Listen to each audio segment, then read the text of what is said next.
तो इधर ध्यान दो, जितना भी ड्राइंग इधर कर लो। ये हम लोग पहला चैप्टर स्टार्ट कर रहे हैं, इलेक्ट्रिकल सिंबल एंड ड्राइंग, जो ईटीडी फर्स्ट है। ये सेकेंड ईयर के लिए जो मिलेगा, और मैंने थर्ड ईयर वालों को सेकेंड ड्राइंग, मेरा 2 चैप्टर कंप्लीट हो चुका है। ये आप लोग का पहला चैप्टर स्टार्ट कर रहा हूँ, उन लोगों में अर्थिंग कंप्लीट कर चुका हूँ। तो ये आपको सिंबल जो मिलेगा, इलेक्ट्रिकल सिंबल जो आवश्यक वैद्युत चिन्ह होती है, इसका नीड क्यों पड़ता है। जब भी कोई भी हम डायग्राम बनाएंगे तो उसको आप डायग्राम में हर चीज़ को सिंबल होता है, उसको रिप्रेजेंट करने के लिए दिखाया जाता है। ठीक है, तो बात यही है कि ये हम आप लोग को एक छोटा सा वीडियो बना के भी अपलोड कर देते हैं, ताकि आप लोग का पूरा दिखे। तो सबसे पहले अगर हम बात करेंगे तार स्थापन परिपथ से संबंधित कुछ चिन्ह, मतलब जब तार को स्थापित करने के लिए कुछ परिपथ के चिन्ह की बात हम लोग करेंगे, उसकी हम लोग दिखाया जाएगा। ठीक है, तो पहला बात आएगा कि जनरल वायरिंग। देखिए, मैं हिंदी में ही ज़्यादातर स्टूडेंट रहते हैं, इसलिए मैं इंग्लिश भी बोल देता हूँ, आप लोग समझिएगा। ठीक है, जनरल वायरिंग, अगर कोई जनरल वायरिंग खींचना तो उसका एक तार ऐसे पाइप खींचेगा, वो सिंबल आपका जनरल आदित्य जनरल वायरिंग होती है। फिर उसके बाद ये आपका आता है सतह पर वायरिंग। सतह पे वायरिंग मतलब 2 डंडे नीचे खींचिएगा, उसके ऊपर करिएगा, ये सतह की वायरिंग, मतलब कि इसके सतह की वायरिंग हो जाती है। और सतह के नीचे वायरिंग क्या होती है कि 2 पाइप खींचिए और उसके नीचे एक लाइन खींचिए, वो सतह के नीचे हो जाती है। फिर बात आती है sir conduit wiring. Sir conduit wiring क्या होता है, कंड्यूट वायरिंग समझ नहीं आएगा तो कंड्यूट वायरिंग जैसे मान लीजिए ये क्या है, ये एक आपका पाइप है, पाइप में से एक होगा, इसी में जैसे आप वायर डालते हैं, कंड्यूट मतलब ही होता है पाइप। ठीक है, तो इस पाइप में जितने भी वायर अगर आप करेंगे तो आपका एक पीस पूरी तरह से बताएगा। ये 2 प्रकार से हो गया, जो पहला आपका होगा ये सतह, मतलब ये कंड्यूट जो कर रहा है, अगर ये दीवार पे ऐसे लगा दिया जाए तो ये सतह वायरिंग कराएगी। ठीक है, सतह पर कंड्यूट वायरिंग कहलाएगी। अगर यही दीवार के अंदर मान लीजिए कंड्यूट वायरिंग डाली गई होगी, तब उसके बाद अगर ये चीज़ बनाया जा रहा होगा तो उसको कंड्यूट भीतर किया जाएगा। अब कल जिसका अगर चार्ट पे नहीं बनने पाए, इसी कंड्यूट पाइप से उसका होगी पिटाई। ठीक है, ये नहीं कि हमारे बराबर है तो हमें क्लास में आप डिसिप्लिन और ये चीज़ जरूरी होता है, नहीं तो इसी से हम करेंगे, क्योंकि जितना होमवर्क अगर दिया जा रहा है उतना कंप्लीट होना चाहिए। ठीक है, मैं गारंटी लेता हूँ जितना मैं पढ़ा दूँ उससे बाहर भी क्वेश्चन आपका आएगा नहीं, क्योंकि पिछले से आप देखते हैं। ठीक है, ये मेरा ड्राइंग में तैयार दिया। तो चलिए कंड्यूट में बात, तो कंड्यूट के ऊपर ये बहुत इंपॉर्टेंट है, ये कुछ लोग भी देखेंगे तो यूपीसीएल से लेकर अन्य जेईई एग्जाम में भी ऐसे क्वेश्चन पूछे जाते हैं सिंबल से। ठीक है, खास तो ITI वाले भी ध्यान देंगे। तो कंड्यूट वायरिंग इस तरह करेंगे, ऊपर एक आपका कंडक्टर लगा देंगे। ठीक है, सतह के ऊपर की बात, नीचे की बात आएगी तो यही वायरिंग नीचे लगेगी। अब बात आती है ऊपर जाने वाली वायरिंग। अगर वायरिंग ऊपर की तरफ जा रही होगी कहीं छत पे आप मंजिले, तो आप उसे कैसे डिनोट करेंगे, तो ये आप एक सर्कल बना के इसको आगे की तरफ, अगर वो नीचे की तरफ आ रही होगी तो उसकी डंडी नीचे करिएगा। अगर कमरे में ऊर्ध्वाधर वर्टिकल वायरिंग की जा रही होगी तो ये दोनों डायरेक्शन को आप लोग दिखाइएगा। ठीक है, अब फिर बात करते हैं कि लाइट सर्किट। सर बात समझ में नहीं आई, देखिए हम लोग पढ़ते तो जरूर थे, ये लाइट सर्किट क्या होता है। तो लाइट सर्किट जितने भी घरों में आप लोग यूज करते हैं, फैन, कूलर इत्यादि, फैन जो भी बल्ब, ये सब लाइट सर्किट के अंतर्गत आते हैं। ठीक है, जिसमें 5 एम्पियर से, जिस परिपथ में 5 एम्पियर से कम करंट धारा फ्लो करती हो, उसे हम लोग लाइट सर्किट के अंतर्गत लिया जाता है। ठीक है, तो लाइट सर्किट में main fuse board with switch, मतलब जिसमें स्विच भी लगा हो, मेन बोर्ड हो, उसका आपका ए वाला सिंबल बनेगा, मतलब पूरी तरह से वो ब्लैक है। ठीक है, विथ स्विच। ठीक है, main board without switch, sorry ये विदाउट, बिना स्विच करेगा तो विथ स्विच। तो ये स्विच रहेगा तो उसको आधा काट के बीच में जगह खाली छोड़ दीजिएगा। ठीक है, फिर उसके बाद आएगा डिस्ट्रीब्यूशन। तो मेन लोग आते हैं तो जब फ्लोट बोर्ड टाइप एकदम मेन आदमी रहता है ना, तो उसका मेन मतलब प्लेन रहेगा। ठीक है, बस ये ऐसे याद करने की बात कर रहा हूँ। डिस्ट्रीब्यूशन क्या होता है, तो डिस्ट्रीब्यूशन मतलब होता है बांटना।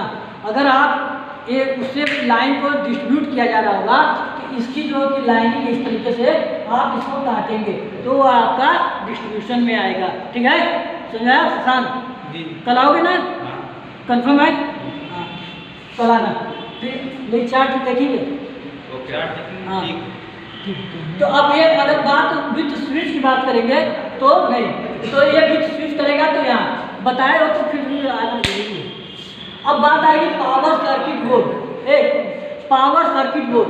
अब पावर सर्किट में आप हमेशा कंड्यूट की जैसे लेंगे ना, ये पाइप जो होती है पावर में, तो उसमें आपका जब 5 एम्पियर से करंट हाई हो जाती है तो उसे हम लोग पावर सर्किट के अंतर्गत रखते हैं। तो इसका बाकी सब वही रहेगा, सेम यही रहेगा, बस उसके ऊपर एक और ऐसे बनाकर उसके अंदर जितनी दर्शा दी जाएगी मेन स्विच, वही हमारा बाहर का सिंबल वही पावर होगा, पावर हो जाएगा। अब बाहर वाला पावर हो जाएगा और अंदर वाला वही मेन स्विच लाइट सर्किट को, ठीक है ना, इतनी बात समझ में आ गया। फिर बात आती है one way switch. One way switch में 3 आता है स्विच, पहला सिंगल पोल, 2 पोल, 3 पोल, ये भी क्वेश्चन पूछता है ये तो मतलब उसमें जितना पोल बताएगा उतना उसको नीचे डंडी खींच दीजिएगा। फिर आता है 2 वे स्विच, इंपॉर्टेंट है, कई बार एग्जाम में पूछा है। यस सर, 2 वे स्विच। अब ये 2 वे स्विच है जो एक डायरेक्शन इधर एक इधर, मतलब 2 आदमी हैं तो दोनों का दिमाग एक जैसे तो होगा नहीं, लड़का इधर सोचता है लड़के उधर सोचते हैं, मतलब दोनों का दिमाग उल्टा सीधा चलता है ना, इसीलिए 2 मतलब जहाँ 2 की बात आए तो वहाँ एक हो ही नहीं सकता, मतलब दोनों डायरेक्शन। अब इंटरमीडिएट, जब लड़का इंटर करता है तो इंटरमीडिएट के बाद उसका दिमाग काम नहीं करता कि अब उसके बाद करे क्या, इंजीनियरिंग करें कि मेडिकल में जाएं, फार्मासिस्ट करें कि बिजनेस करें कि कमाएं, वो कंफ्यूज रहता है। फिर सब्जेक्टों में कंफ्यूज, तो उसकी दिमाग चारों ओर रहता है, ठीक है। तो वो इसका मतलब हो गया कि यहाँ से इधर भी रहेगा, फिर आएगा इधर तो इधर भी ताक लेगा, फिर कहेगा अरे यार वो दोस्तों आप इंजीनियरिंग कर रहा है, मैं फार्मेसी कर रहा हूँ, तो कैसे काम चलेगा।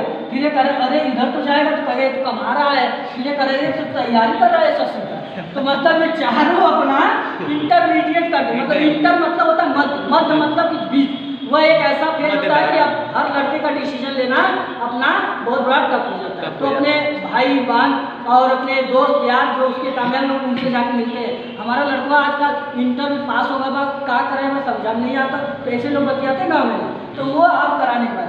अब तो मल्टी स्विच, जो मल्टी टैलेंट रहता है तो वो आप मल्टी मतलब बाज की तरह क्या करता है, उड़ान भरता है, उसका शुरू से फोकस रहता है मुझे यूपीएससी करना है, तो वो मल्टी है, तो मल्टी टैलेंटेड रहता है, तो मल्टी की तरह पूरी तरह से ऊपर वो अपना लेकर जाता है, ठीक है। अब एक और पेनेंट स्विच, लटकन स्विच। अब बूढ़ो जब आते हैं बूढ़ पुरानी आ जाते लटक जाते हैं ना, तो वही समझिए एक लटक के पी हरण देते रहते हैं, तो ये लटकन स्विच बस याद करा रहे हैं, तो ऐसे वीडियो कमेंट आएगा आपको पता है। तो चलिए अब यहाँ पे हम बात करते हैं साहब यहाँ। अब ये सॉकेट होती है, सॉकेट 5 एम्पियर की, जब 5 बजता है तो मम्मी घर में पूजा करती है तो टन टन टन टन टन घंटी बजाती है ना, तो फिर वो उसकी स्विच की सॉकेट ऐसे हो जाएगी, ठीक है। एक 15 लेकिन जब दादा उठते हैं तो बहुत तेज बजाते हैं, उसमें 200 घंटा लेके बजाते हैं, तो मतलब वो 2 घंटा ऐसे बजाएंगे। अब यहाँ पे बात आएगी 5 एम्पियर सॉकेट विद स्विच, मतलब वो उसमें एक डंडी नीचे खींच दीजिएगा जिससे मम्मी पहले घंटी बजाती थी पूजा करने के दौरान। अब उसमें 15 रुपये दादा भी उसमें घंटी बना दिए उसमें, ठीक है। अब बात आते हैं लैंप, ये कोई वो ना समझिए, लैंप जनरल लैंप इस तरीके से दीवार पर, इस तरीके से छत पे सेलिंग पे, ये बस कुछ नहीं क्रॉस करना है उसके ऊपर लगा देना, ठीक है। ये जंजीर जब आप गाँव में वो जरीब खींचते हो ना जंजीर टाइप, तो उसका ऐसा जंजीर बना के छड़ को आप समझे लटका देते हैं, वो वाला छड़, ये होता है आपात बल्ब, ठीक है। आपात बल्ब मतलब इसमें ब्लैक रहता है, पूरी तरह से खोजा जाता है, तो ये आपात बल्ब के कारण होता है। आतंक बल्ब, जब कोई आतंक बल्ब समझाता है तो फिर उसके बाद यह आतंक बल्ब को रिप्रेजेंट करता है, ठीक है। तो ये पूरी तरह से कंप्लीट होगा, ये चार्ट हमें कल आप लोग का चेक होगा, डिले नहीं हो सकता है, आप लोग पेंसिल से बाकी बनाइएगा एक चार्ट पे, ठीक है। ठीक है, कोई दिक्कत किसी को नहीं ना, आगे सिंबल कल देखा जाए, ठीक है। चलिए।